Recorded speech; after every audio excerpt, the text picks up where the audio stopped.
let's talk about something I know you felt. That feeling that you're constantly swimming in information, articles, books, videos. But then when you actually need to grab onto that knowledge, your mind just goes blank. Don't worry. You're not losing your memory. You're just caught in a really common cognitive illusion. And today, we're going to break out of it. Picture this. You just finished the last page of a fantastic 300-page book. You spent hours with it, you highlighted all the best parts, and you feel so productive, right? Like you've really downloaded something profound into your brain. And then it happens. Just a few days later, someone asks you what the book was about, and you freeze. You remember the cover, maybe how it made you feel, but the actual big ideas, those killer arguments, poof, they just vanished into thin air. Hey, let's do a quick test right now. Think about the absolute best, most interesting article you read last week. Got it? Can you summarize its main point in 3 simple bullet points? It's kind of tough, isn't it? But look, this isn't a personal failure, it's a bug in how we've been taught to learn. This whole experience actually has a name. It's called the collector's fallacy. It's the sneaky, false belief that just by gathering information, bookmarking articles, buying courses, saving podcasts, we're actually gaining knowledge. We're not. We're just hoarding.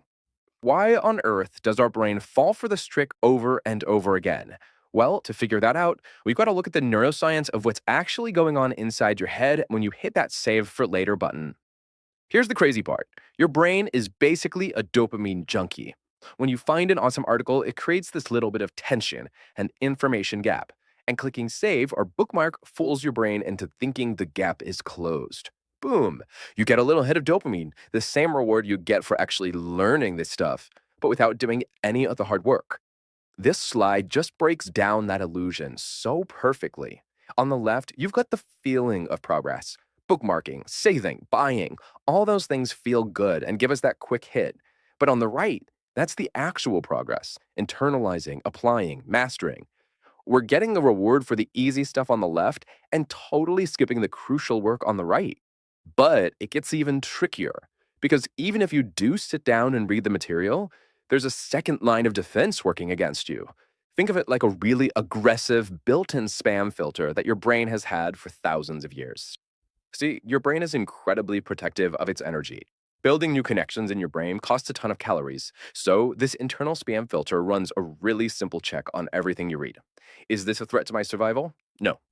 Is this a solution to a problem I have right now? No. Well, then it's probably not worth the energy to store it. And poof, it gets deleted. How do we get our ideas past this mental bouncer? How do we signal to our brain that, hey, this stuff is actually important enough to keep? The answer comes down to one simple, powerful concept: friction. Most of the ways we were taught to study are actually making the problem way worse. Things like highlighting, underlining, just kind of passively rereading the text, they feel productive, but they're some of the least effective ways to learn. And why? Because they're just too easy. When an activity feels smooth and effortless, like just dragging a highlighter across a page, your brain basically goes on autopilot. It's not burning any energy, so it's not sending any signals that this is important.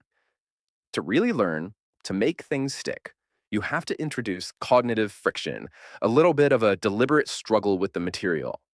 This quote absolutely nails it. That little bit of strain, that discomfort when you're really wrestling with a new idea, that's not you being confused. That is the physical feeling of learning. That's your brain literally carving new pathways. Right. So theory is great, but how do we actually create this good kind of friction? Well, I want to walk you through a simple 3-step system that does exactly that. It's called the distillation method. The whole point isn't just to make learning hard for the sake of it. It's about creating the right kind of difficulty. How do we do that in a systematic way? Here it is. Step 1 is simple. Consume. Read the book, watch the video, whatever it is.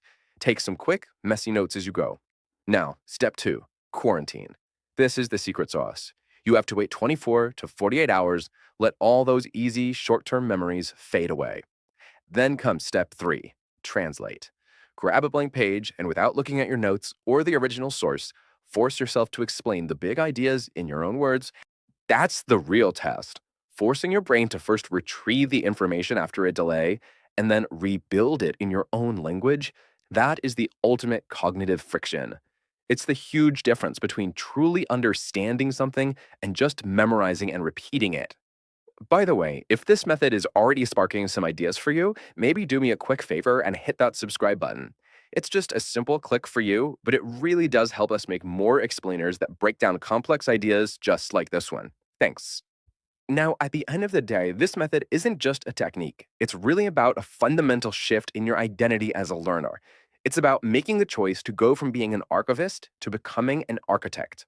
And this just lays out the difference so clearly. The archivist hoards information. They focus on input, and they think their value comes from how big their library is. But the architect? They focus on processing. They build with knowledge, and their value comes from the cool, unique structures they can create by connecting different ideas. This is the core message right here. It's such a simple but powerful shift. Stop being a collector, just letting digital dust gather on your saved articles. Start being an architect and actively build something new with everything you learn. And I just want to leave you with this final thought. The real solution to feeling smarter isn't to just consume more, faster. It's not about adding more books to the pile. The answer is better processing.